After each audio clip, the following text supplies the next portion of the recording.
My name is Christina Holker. I'm the new Executive Director of the Secure Technology Alliance.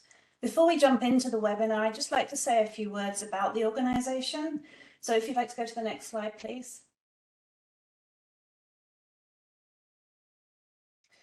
So the Secure Technology Alliance is focused on a lot of the upcoming technologies, specifically related to payments and identity and access. We have two forums.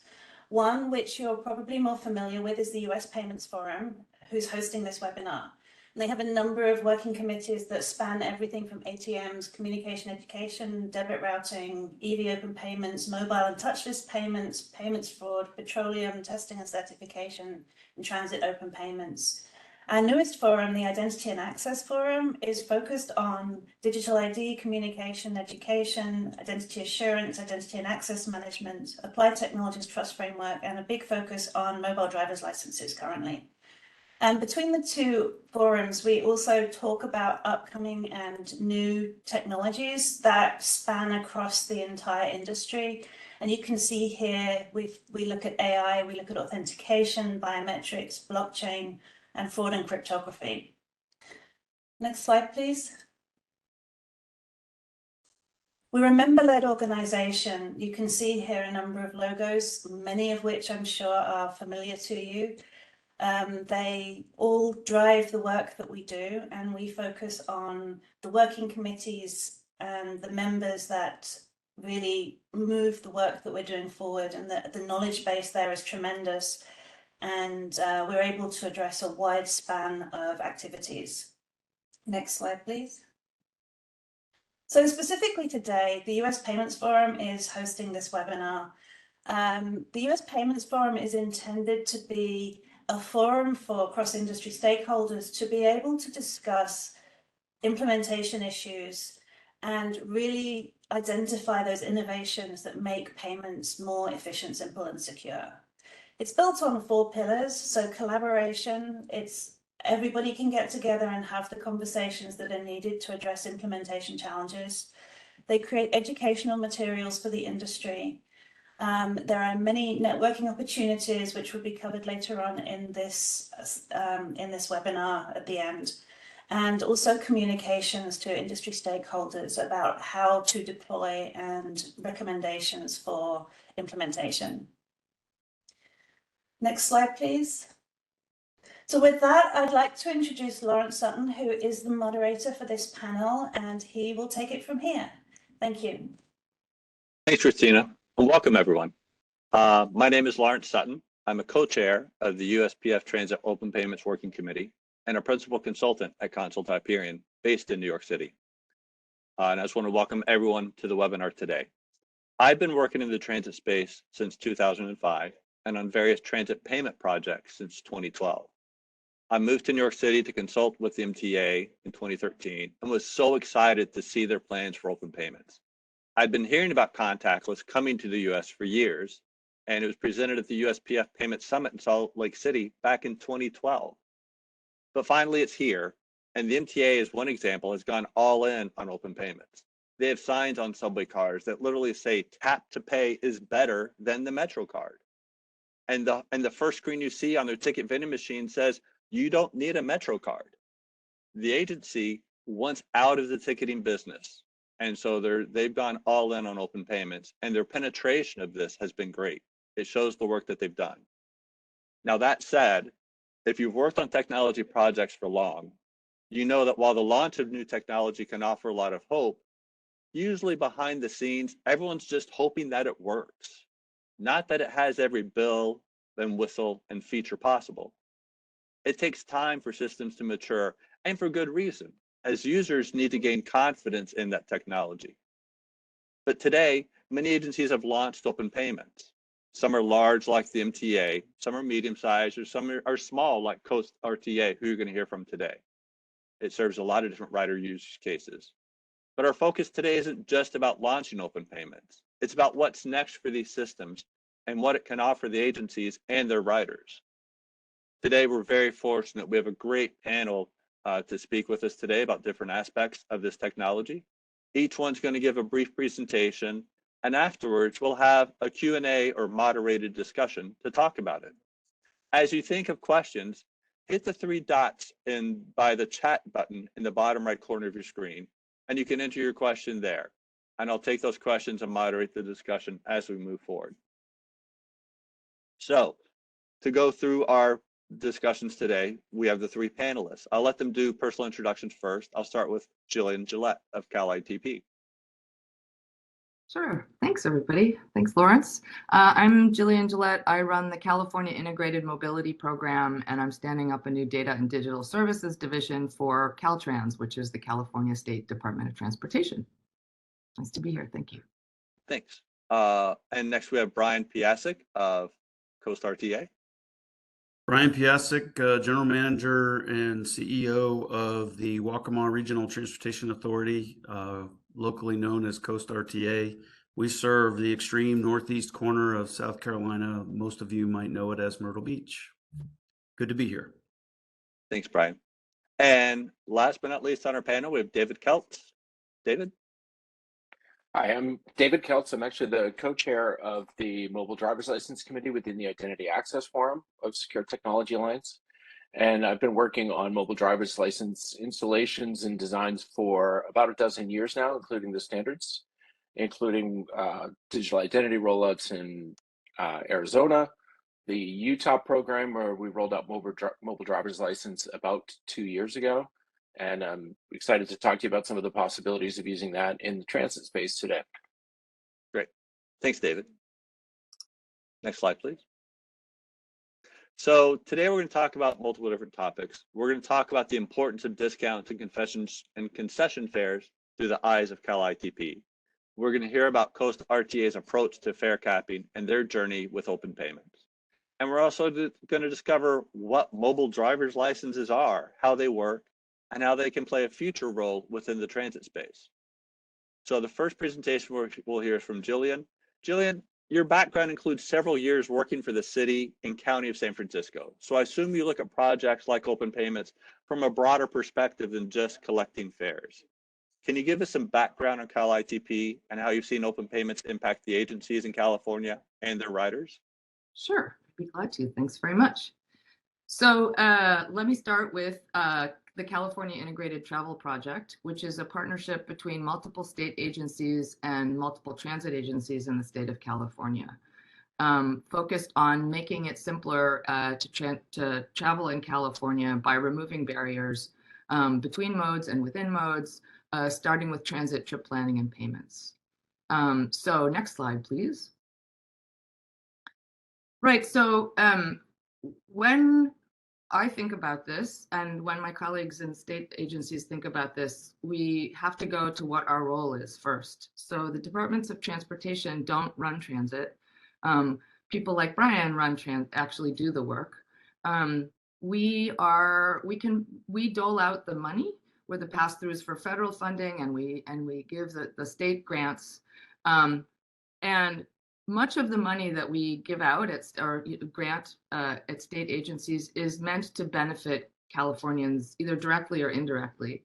And it's the direct benefits that have always been a problem.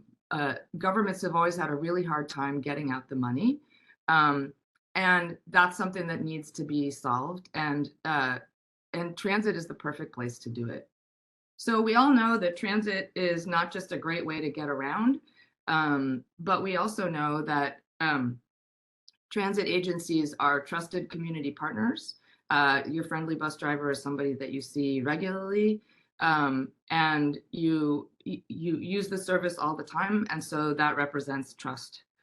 So we also know that in California, there are 253 fixed route transit agencies, and if you add on-demand and paratransit, there are over 700, almost 800 transit agencies. So it's very confusing to the customer to transfer from one to the other, and yet they know their own agency pretty well. So transit, therefore, is a great opportunity to help customers think about doing something slightly differently because they trust their transit agency. So what we decided to do based on our role is to help transit agencies become merchants to accept debit and credit cards, And therefore, we can work on the real problem, or one of the biggest problems in the US, which is making sure that everybody who's under and unbanked has a great, safe digital way to pay. So next slide, please. So the under and unbanked are a huge issue in transit, which disproportionately serves a lot of lower income people. These are statistics from 2019. So in California, the statistics are about 28% of the population is some combination of under and unbanked, with about 7% of that being unbanked. So that means that there's an enormous business opportunity as well here, right? We're talking about 10.8 million people in California who are poorly served by historical payment products. So next slide, please. So how do we do what we do, given that we don't actually run transit? So our customer is actually, my customer is actually a transit agency rather than the end user. So my job is to make it as easy as possible for the transit agencies to become merchants. So we are using the buying power of the state of California to award state purchasing schedules, which we call MSAs in California, for all of the products, goods, and services that transit agencies need in order to go open payments and to comply with the general transit fee specification. So that transit agencies don't have to run their own RFP. They can rely on the state of California having pre-competed goods and services, which not only gives the buying power of the state of California, but also our expertise. So if you look at the California mobility market, I can put a URL in the chat. You will see products and services that are open to all transit agencies in the United States, courtesy of the state of California. And you, if you're a transit agency, can become a merchant that way. Then we focus on connecting transit agencies with digital issuers like the Cash App, Venmo, PayPal, as well as traditional bank-on options. And then another thing that we have done is looked at what else is really difficult for our customer, and that is actually giving out the benefits that the Federal Transit Administration requires of many agencies, which is discounts of to seniors, persons with disabilities, and Medicare card holders. So working with the California Department of Transportation and the federal government's login.gov, we have created an application that allows customers to associate their eligibility for a discount with their bank card. And we're working to make that system national as well. And then finally, the thing that we do is we provide a ton of technical assistance, not just to help agencies become merchants and to adopt the benefits application, but we also have a line of products that we are awarding to make sure that small and rural agencies don't have product market gaps to do things that the bigger agencies do. And one of those things is to make sure that you can produce your data so that Google and Apple Maps will present your data worldwide via their maps and apps. So we try to be a little bit like a Sears catalog, plus the girl next door who helps you out, trimming your lawn, et cetera, et cetera. But we don't really do the work. The people who do the work are folks like Brian. So off to you. Thanks, Jillian. Appreciate that information. That's really good. So Brian, many people think open payments is just for large agencies. Like, you're sure New York MTA does that, but we're not New York City. Why should I do open payments? You actually launched open payments back in September of 2022, if I remember correctly. That's So correct. can you take us through your journey pre and post open payments, and how has this benefited an agency of your size? Well, I think, Lawrence, you mentioned it in your opening, a little bit, and I'll kind of allude to some of that. But I guess just a little bit about us. You can go to the next slide, please.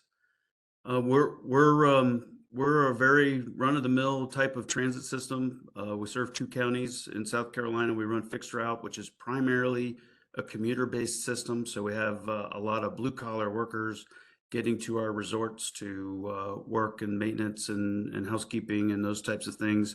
We do have some tourist-based shuttles that operate in the summertime. And then we operate an ADA compliant paratransit system. You go to the next slide.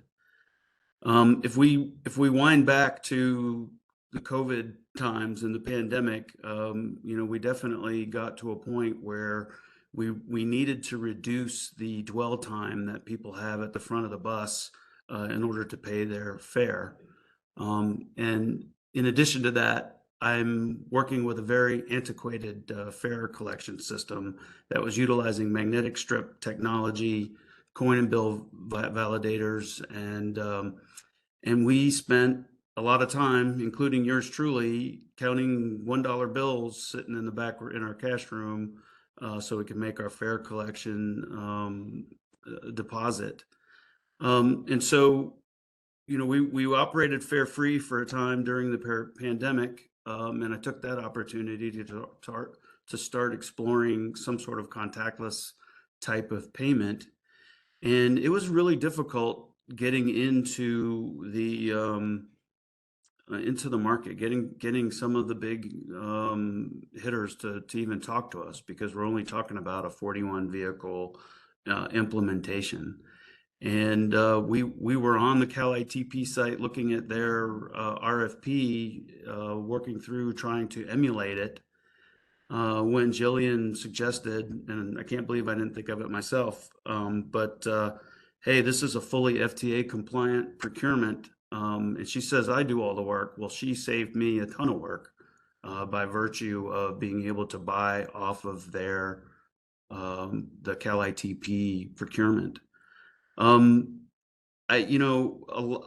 that conversation with Jillian, I learned a lot about open loop versus closed loop, and it was a pretty easy decision kind of moving forward to move to an open loop type of deployment, simply because if you think about what Lawrence was talking about earlier, the MTAs of the world can buy cards, that they can give to their riders, at $1 million at a time. I would never buy at that level of volume and would pay a much higher unit price for doing those cards. And I think what really hit home for me on the closed loop side of the house is that it's still a prepayment type of system. So, open loop, you pay as you go. And I guess the other thing is that it's a lot of off the shelf type of technology. We're not adding a new app. We're not doing any of the other sort of tangential support things that we need with the closed loop type of system. We don't need to provide venues or outlets for people to cash up their card and that sort of thing, especially in a system our size, which only has two central transfer centers. So we were very excited about using the Cal ITP system. And honestly, that's a huge part of the innovation here, was being able to access that procurement and take advantage of the volume that Jillian put out. Jillian made her decisions in March of 22. That's when they awarded their contract. I began conversations in April, May timeframe with our chosen vendors. And I was up and running, fully implemented on all 41 vehicles by September of 22, which is when we reintroduced our fares. So we were running fare free leading up to that point. And we really hit the ground running from a usage standpoint. We started off right at 15% usage. I will say that we had to simplify our process and simplify our structure. We took out all the magnetic strip technology. We had a litany of time-based passes. You could buy bulk trips that way. And we reduced our fare collection to just using our fare boxes for cash. We simplified our base fare. We went from $1.50 to $1 so that we wouldn't have to worry about people trying to make change. So you either pay $1 or use the open loop tap system. And we established a daily cap on the tap system as an incentive to use it. So after your fourth trip is half price on, and any day. And then after that, you're free to ride as long as you're using that same contactless card to pay your fare. My goal long term is to go cashless. We're still in the 20 to 25% range in terms of those using the open loop system. But I don't want to count ones anymore. I can't really afford to hire somebody to count the ones for me. And so this is really kind of where we're headed. And obviously we've got challenges to try to reach the under and unbanked. We've gotten a lot of help from our vendors, including Visa, to do a pilot program. We call it the Fair Cash program, where we can give a contactless debit card to somebody who does not have a bank account and is sponsored by an agency. And they use that card to get 100% discount on transit. And then we would bill their sponsoring agency for that. Can you go ahead and flip the slide? I did want to share with you all some of our marketing materials. And I'm certainly be glad to kind of answer any questions on sort of our path forward. We want to get to the 80-85% range before we go completely cashless, but that still is the goal. So go ahead and play our video, please. Meet son Bert McFlairson. He's here to show how easy it is to pay with Coast RTA. Now, customers can use their contactless-enabled credit or debit card and even their payment-enabled devices to quickly and easily pay their bus fare. Simply tap your card or payment-enabled device on the payment reader. Coast RTA accepts these contactless-enabled debit and credit cards. Even better, leave your wallet and pay with your phone. When you tap the same contactless payment method each time you ride, we'll cap your fare for the entire day at $3.50.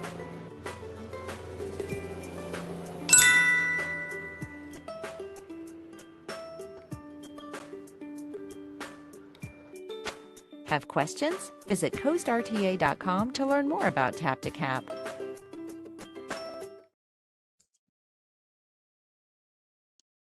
So we're doing our best to make open loop be the one-all choice for using our system, and look forward to answering questions.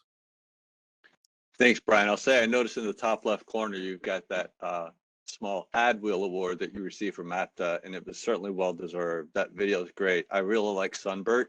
I've used mascots before. I have Lulu here in my office here in Philadelphia that we use for our internally we use Lulu for some prodding along of our project here. I'm sure Sunbird's been a big success for you all. And I really like the end of that video says, check your account at this thing. You immediately present that transparency idea and allowing riders to see information through that video. That really checks a lot of boxes. You all really did a great job. Very, very impressed with that. Thank you, sir. I appreciate it. So on to our next panelist, David Keltz. You know, David, as somebody who rarely has my wallet in my pocket, the whole idea of a mobile driver's license is something I really look forward to. But I can take a picture of my driver's license today. So why is this such a high-tech kind of thing that seems pretty simple? So I'm curious to get some more background about what a mobile driver's license is exactly. Some people on the webinar may not know that, and really understand what are some of the use cases that will impact the transit space for us. Yeah, thank you, Lawrence. We can go to the next slide. So addressing your question, this is not an image of a driver's license on your phone. If you are accepting them that way now in the sort of flash pass model, just be aware that you could be susceptible to Photoshop fakes and, you know, any kind of like movie that's made that displays these. So if it is not an image, then what is it? And if we can go to the next slide. We're talking about contactless ID and functioning really similarly, or can be functioning really similar to what we've been talking about with the open payments scenarios.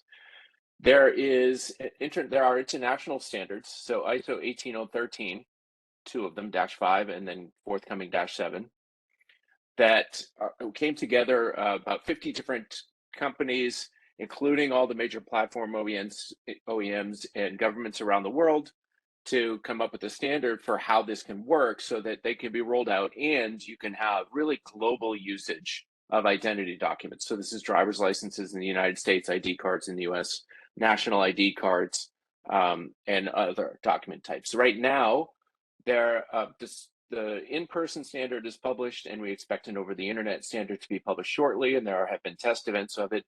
There are dozens of worldwide rollouts, including what you see on the map here, which is in the United States. There's 9 states that are fully green and therefore open for citizens to get it, and for businesses, what we call relying parties, state agencies, to start to accept a mobile driver's license.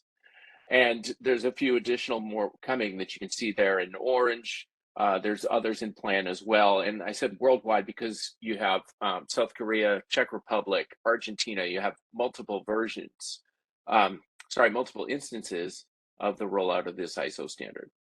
Go ahead to the next slide. So what is it? How does it work? How does this accomplish contactless ID?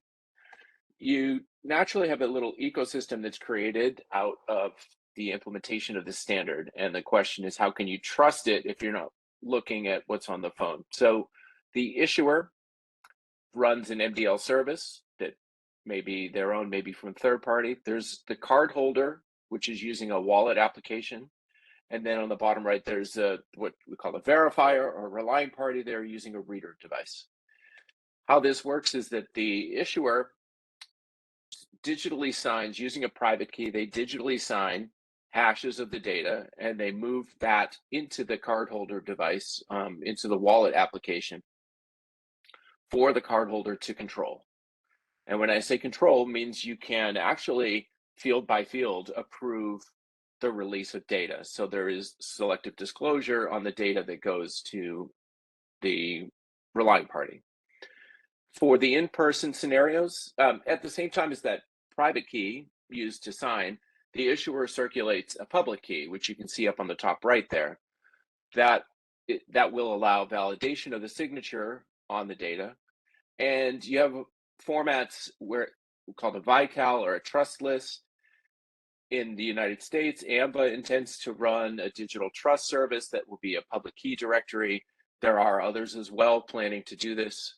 And you have really keys available from around the world. The cardholder initiates the transaction with the reader, can either start with a tap or showing a QR code to the reader to display it. There's no personal information in that token that goes across to start. That token basically allows the reader to decide, okay, I want to go back and connect to the wallet application and I want to request the data. Or in fact, they can go back to the MDL service operated with high availability, go back to the MDL service to retrieve the data. Either way, that request response it's always consent from the cardholder on the fields that get released, and the reader can do what's called collection limitation, can ask for just the fields it needs for compliance and to meet the obligations they have to approve a transaction. So those two modes between the two devices is called device retrieval, and then token and lookup is called server retrieval. That covers the 18013-5 in-person scenarios. And if we click to the next one. Next version of this specification is 18013-7. It's evolving and should be out during the course of this summer. Allows for websites to be the readers. So now you have over the internet presentation. This is built on top of OpenID for verifiable presentation. And so if you are familiar with that, you can start to see how this starts to evolve. In the OpenID world, they've enabled open banking and a lot of the open payments and fintech scenarios that are happening because identity is used for authentication. You can see that this is where this can start to evolve to, as a sort of open identity ecosystem. So again, that bottom part is presentation to website. In this case, the website is going to display the QR code, and the wallet application is going to push the data directly to the website. And essentially, then the website, just like in the in-person scenario, that reader application uses the public key, validates the signatures on the data, and then gives the check mark to go forward with the with the transaction. In Secure Technology Alliance over in the Identity Access Forum, I mentioned that I co-chair a committee called, you can go ahead to the next slide, the one with the use cases on it. Co-chair a committee called the MDL Committee. We are currently working on a number of these different use case categories. Things like mobile KYC for banking, retail use cases for how you would use identity at payment, banking and financial services use cases, age verification for liquor purchase. So we are generating use cases that will be publicly shareable on the mdlconnection.com website.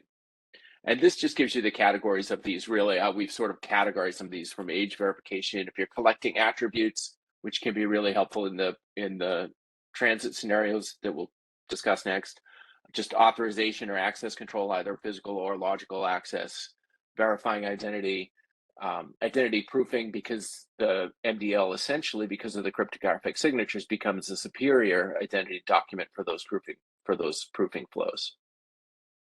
Can go ahead to the next slide. So looking specifically at transit, this is, I'm sure, not an exhaustive list, but we just spent a little time to put together what are the potential uses in person or over the net for an MDL in transit. How can you basically take that trusted identity document signed by a government issuer and use it in the transit space? So things like discounts, where really all you need to know about that person is they are under a certain age or over a certain age or within a range, and that's area for discount. Other things that are in that, like veterans flag, anything that's on the driver's license, you can use as a flag for discounts. Recertifications, where that same person might be inconvenienced to come back to the office and have an in-person transaction. Now, if you can move some of those over the web and allow that person to represent the fact that, yeah, I'm in possession of my government ID document, nothing's really different than the year before, go ahead and you can recertify someone. As well, even things like residency, where you can ask for the address and see if a discount based on the area in which they live.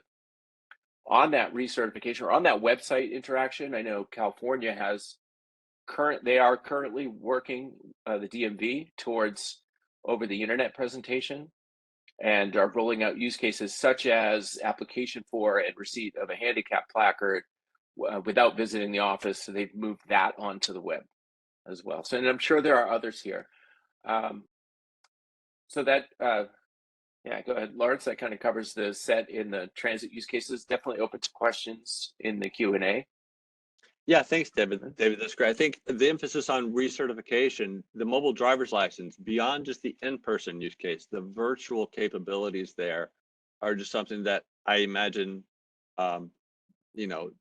Brian would be very excited to explore for his agency, because I'm sure I know when I worked for the agency in Dallas, that whole certification process was something that was just so laborious for the agency. I mean, we all talk, on-demand transit has certain cost to it associated, but just the management of that whole program is something that, Brian, if you want to speak to that at all, if you all have any challenges with that. Well, yeah, I mean, we don't really spend any time doing certification, and that's definitely a staff intensive function. And so we are dependent on other entities for that, or we're just letting the drivers kind of, feel it out. That person looks like they're over 60 and give them that rate. So I really like the idea of having that type of technology in a driver's license that sort of can do that for us. And it would allow us to get a little bit more complex with our fare structure to offer those discounts to people who need them. Absolutely. Jillian, is California, I know David mentioned California doing some work in terms of some of the disability capabilities with the MDL. Is that something you've heard at the state level that they're looking into? Well, so we would like to work with the DMV on the DMVs nationally on the disability, persons with disability use case, because although the Federal Transit Administration requires large agencies to give that discount, just for fixed route, not for paratransit, that's an additional evaluation. There is no single database of persons with disabilities.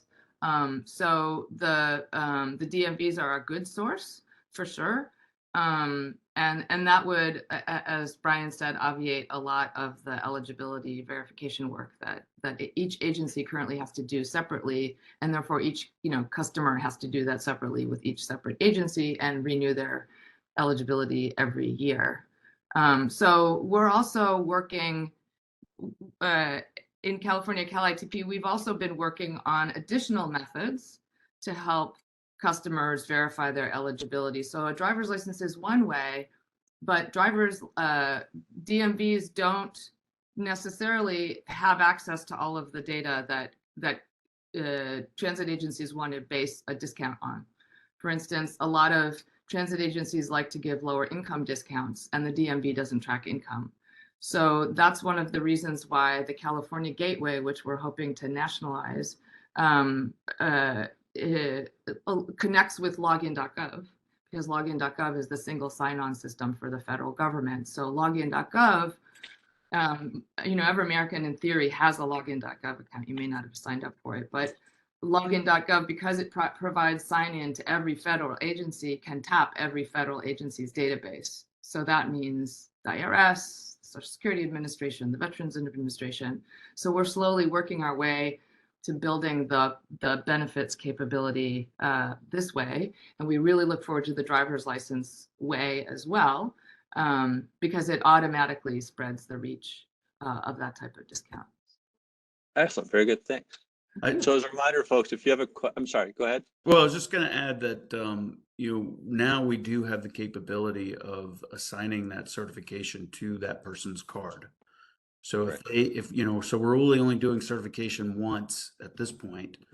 But somebody who's not, who's visiting the area and is accessing our system for the first time, it's a very tough nut to crack to be able to provide that discount.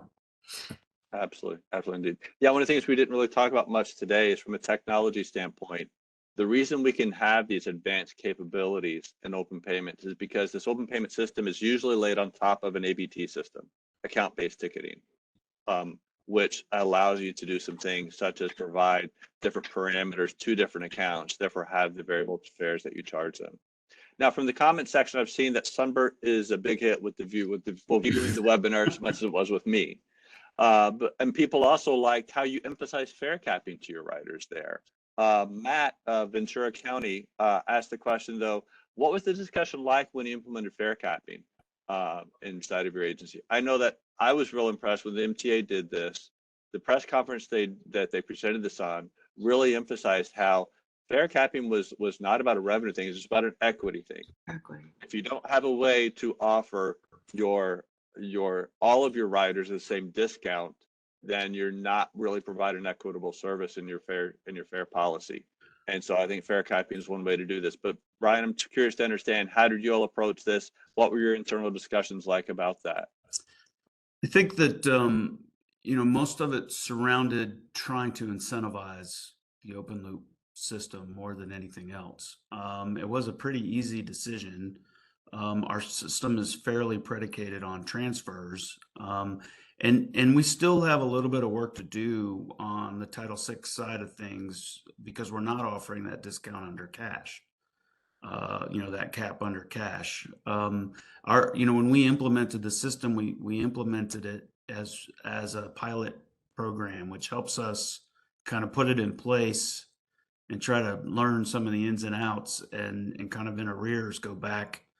And we're just about ready to sort of do a fare structure, or finishing up a fare structure analysis and what it should look like in the future. And I think based on our conversations with riders, the only other thing that we would probably need to do would be a monthly cap, because even at $3.50 a month trip, or 350 cents a day, that's still $84 a day for somebody who's, going to work 24 days a month, 22 days a month or whatever it is. So we're probably try to attack it on a more longer term. But in the old days, they could get a monthly pass. I don't remember what our rate was. It's been a while, but they could get that for half the cost or a reduced rate, but it was still $40-50 up front.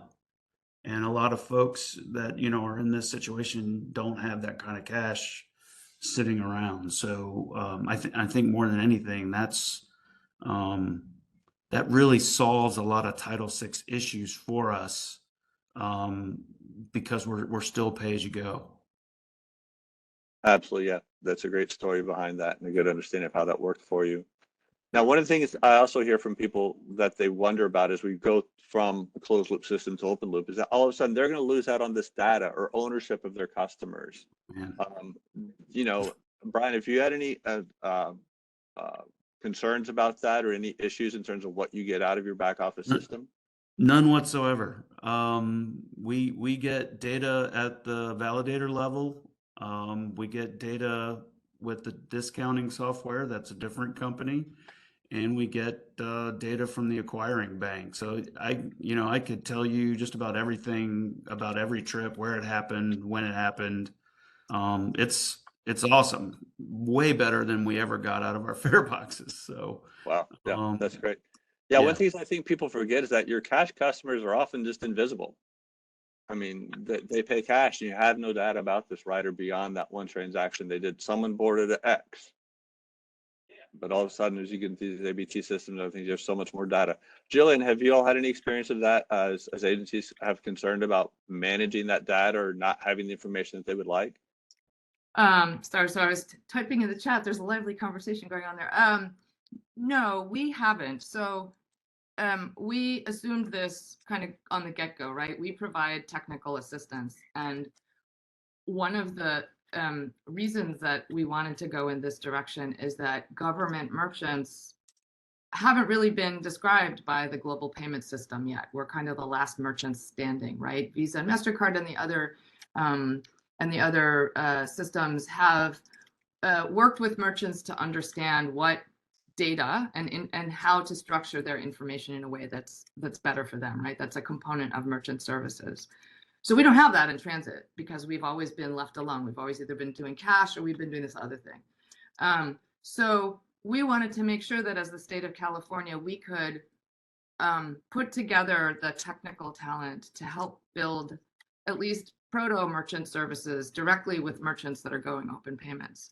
So we provide, part of what we provide are dashboards to all of the Cal ITP agencies, which we build with the agency. There's sort of a stock dashboard that we give you to help you understand, right off the get-go, benefits that come from open payments. To wit, today, agencies don't know. So there's an inherent interesting data point in going to open banking, right? What's your card mix? How many of your customers are using debit versus credit? Tells you something about the income of your customers, which is interesting, right? And then, if you understand how the PAN numbers work, who is the issuer.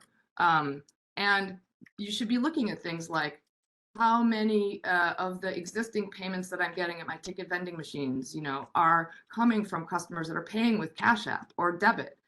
That tells you that a lot of people that you were thinking were underbanked are probably banked, right? And therefore, do you really need the ticket vending machine to make that translation? So no, we haven't, but I think that would be more of a question for Brian of like, how do you like the dashboards that you're getting? How do you like the data?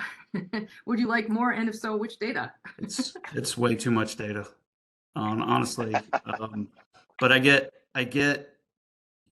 a great spreadsheet sent to me every month that's got all of our transactions. I'm using it in post processing to count passengers. We're a little behind the times on some other technology that we need to, whether it's automatic passenger counters or something like that. But we've always used our fare system to count passengers. So I've kind of got to step back and figure that piece of it. But the data that I get from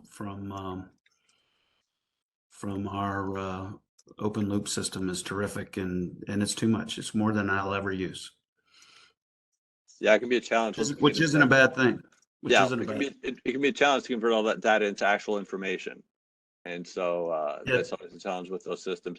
I remember there was an interesting presentation from someone at MTA New York from one of the regional railroads, how they quit using their APC counts to estimate customer load on cars and started using the weight of the cars themselves. They found that to be much more accurate in terms of trying to show the riders which cars had more seats, et cetera, on them. So we do have some lively conversations going on, as Jillian mentioned in the chat window, which is great. Question over to David, though. Somebody asked, you mentioned that the MDL has a data field for veteran status. Are there fields for qualifications for physical or intellectual disabilities? So I'm not aware that there are on the driver's license. There may be, but I would have to research this actually. There may be in the category of endorsements and restrictions, there may be fields there that are usable. Right. I will point out though, and with this topic came up during our prep sessions for this, and it's interesting because some of the things that you might look at now and say, I don't want this on a driver's license, could start to be useful in scenarios where you have selective disclosure of attributes, where I can control what I share, and I can it might change the sharing mechanism, it changes the request mechanism, and it changes the scenarios where you'd be willing to share information out. There's even things that gender things where you may not want to share that in some cases, but in others you do. So like having that selective disclosure is a pretty powerful weapon and changes the way that the data can get handled, including the reasons for the relying parties to store that data. Sure. If you indeed can recertify, then what's the point of storing that data and be liable for breaches and the insurance that you cover on that? So the dynamics do change as these become digital identities. That's right. Absolutely. And I think I would, if I may interject, we have seen transit agencies taking copies of people's driver's licenses and storing them as proof that they've checked, right? Because transit agencies get audited every 3 years and they kind of get to determine their own methods. And since the FTA regulation doesn't say how you're supposed to give the discount, leaves it up to the agency, right? So we shouldn't be storing photocopies of people's driver's licenses. But the point I really want to make is what David is saying in some ways, I think, is that we're building on the interoperability of driver's licenses, which were baked in from the very beginning, right? Driver's licenses have always been a nationalized system, right? I can give you a driver's license in California and you can use it in Massachusetts. And that's our real competition as transit agencies, right? Driver's benefits are portable. I can give you a disabled blue placard in California and you can use it in Massachusetts. So that is a field that's associated with the driver's licenses, the blue placards, right? You can take them with you. But a transit benefit is only good at one transit agency, right? Our real competition is car. So let's try to get on that same footing and then really lean into it the way David is talking about with being privacy first and enabling the customer to only share what they want to share rather than what our interpretation of the regulation. Yeah, that's a good point. That control is very important for users, and it's important to protect the agency. To your point, I mean, to copy the driver's license to prove what has way more information than what the agencies really need to have, but that's their business process because of that. I've always been baffled that, to show, I don't get asked anymore, but when going into a bar, you've got to show your license to people that has your street address and all this other information on it for them, which has no bearing on them letting you into the club or wherever you're trying to get to. And so it's an oversharing thing that we do that we just kind of take for granted because it's all there. And so very excited for the potential of the MDLs and what they can offer us to move forward. With that in mind, David, so this has been an interesting discussion so far. And again, people, please feel free to add more questions and comments in here. There is one, Lawrence, that came in. Actually, somebody sent it privately to me, but I think the answer applies outward. Please, if I may. So they were asking about where the public keys are stored and whether the reader has to reach back to the issuer each time in order to get that public key. Public keys won't change often, hopefully not much at all. And so you can in fact store them locally on the reader. As I mentioned, AMBA anticipates having a service where you can get the public keys. Others also anticipate having services. So there is not a need to reach back to any entity like during the course of the training. Even if you use something like the server retrieval that I described, there's also requirements in place that make sure that there's no government entity, there's no relying party entity that can track transactions. Because I know that's where this question kind of leads to all the time is my government's going to be watching what I do. There's no government that I've spoke to that wants to do that. They don't want that data and information.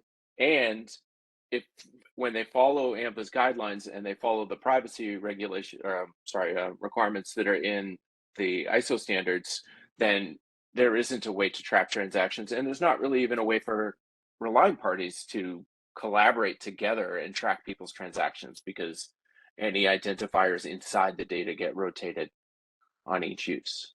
So, well, and that's also one of the baked in benefits of going to open payments. Today, transit agencies, depending on how they are accepting payments, actually can aggregate that data. Transit agencies and their payment merchants, if they're not on bank cards, they absolutely can put together customer tracking with the payment mechanism and anything else they know about the customer by dint of their account-based system, right? An account-based system on the global networks, on the global payment networks, is a very thin account system on the other side of the payment card industry rules, right? It's regulated for security and privacy, and that's where we want to be, not having every transit agency be able to say, Jillian Gillette went from here in San Francisco to there in San Francisco, oh, and her children go to this school and get this student discount in San Francisco. My transit agencies see that today about me, and my bank doesn't even know that kind of thing about me. So it's something that I think we really should be leaning into. Right. And to your point, David, the benefit here is that that's designed into the architecture of the system. It's not something that has to be added on or something. If that's in the design, to me, and the mantra that Council Hyperion keeps preaching to our clients is that privacy is something that you have to implement at your design level of things. Don't try and do it in your business rules behind stuff. And so I think it's something that's certainly happening. The great work you all are doing with the MDL and the standards for that. So Christina mentioned that the USPF has the MDL working committee. Are there ways that that David, you can think that that groups like this panel or the USPF can raise the profile of the broad use cases for MDLs and things? absolutely. Yeah, so we're in that MDL committee within Identity Access Forum. We're working on use cases that I mentioned. And the idea is to publish them, write 3-4 word page documents on use cases and concepts and how this can work operationally, and to post them on mdlconnection.com. So we're doing that from the identity point of view right now, and we'll do the best job we can, but we absolutely want to get people from the payment space and people in specific vertical markets where that use case, where the expertise is, so that we can know what the privacy requirements are, what are the compliance requirements, what are the interactions going to look like, based on the set of generalized interactions you could have with driver's license, which are the ones that are going to make most sense. So as we develop out these use cases, we're 100% looking for, maybe 200% looking for collaboration from across US Payments Forum and being able to work these things out so that they make sense and that they're really useful documents for people to get started on this. Understood indeed. And then, so I'll ask the question to Jillian and to Brian as well then.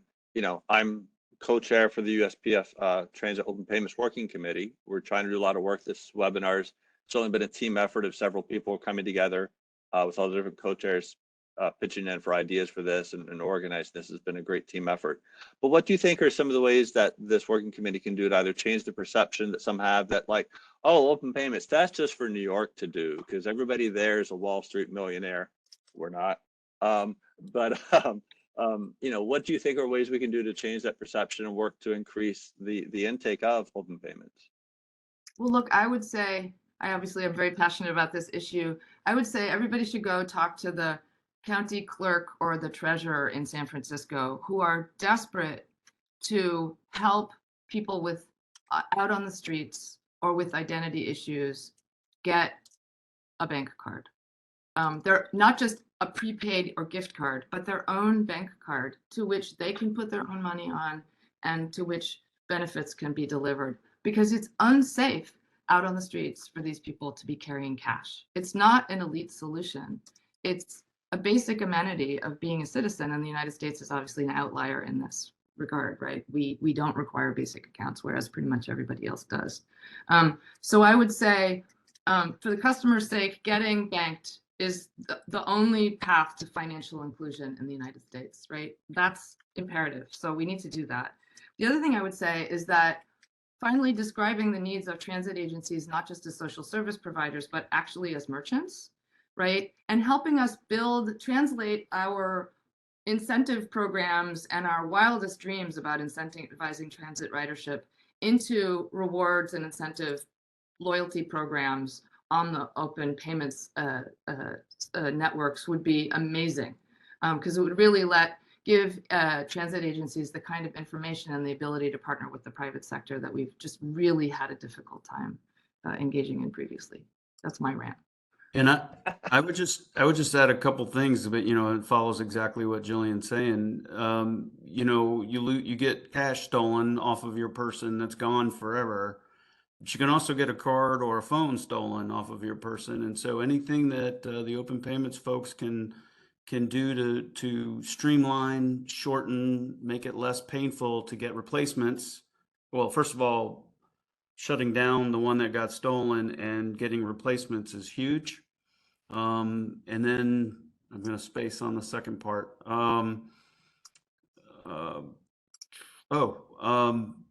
Keeping the rates down. I'm a merchant, but my service only costs $1. And so, having to cut even 5 cents out of that hurts in the long run. And certainly we're taking advantage of some of the pricing that Jillian was able to afford with the volume of transactions that they're offering. But we just got to stay the course on that. I will say that my fees for operating the system are less than what I'm spending counting cash. So we're in good shape at the moment, but that, I'm hoping to get rid of the counting cash piece. Understood. I know a lot of agencies think they just accept the cash as a given, so they don't really think about the fees and costs associated with that. But there are definitely costs to do so.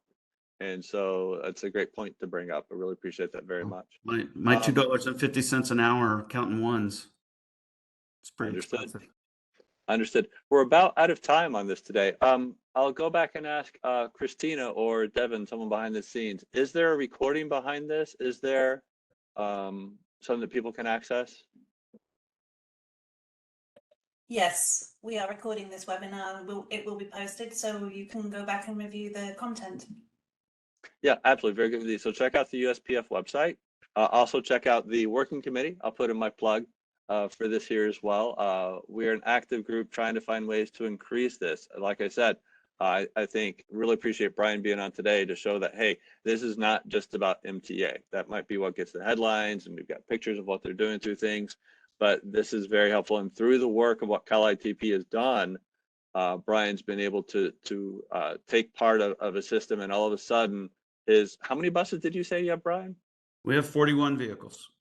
41 vehicles is able to take part of a pricing structure from a much larger side just due to the work of what CalITP has done. And so congratulations to Julie and the people who've done all the work behind that project there. It's something that's really helping move the industry forward. Maybe they'll start calling MTA the Coast RTA of the North. Yes. I like it. I like it. I will put in my plug for that. That's excellent indeed. Okay, so I see we're about out of time on this. To all three of you, thank you so much for your time. To the USPF and Christina, to the organization, thank you all for organizing this and supporting us in this. I think some good messages were sent out today. Really appreciate everyone's time, for everyone who viewed, and thank you so much. Go out, tap and pay. Go out and support your transit agencies. We need your support right now. And so thank you all for your time. Thank you, Lawrence, and thank you for hosting the panel. Just to wrap up real quick, for those of you that are members, we do have some member meetings coming up. We have our virtual US Payments Forum meeting in July and our Identity and Access Forum, where you can hear more about the MDL in August. And then we have in-person meetings in October for the Identity and Access Forum in Reston, Virginia, and the US Payments Forum in November in Newport, Rhode Island. So please, if you're a member, sign up and join us. If you are not a member, think about joining us and engaging on some of these fascinating topics. And with that, thank you very much.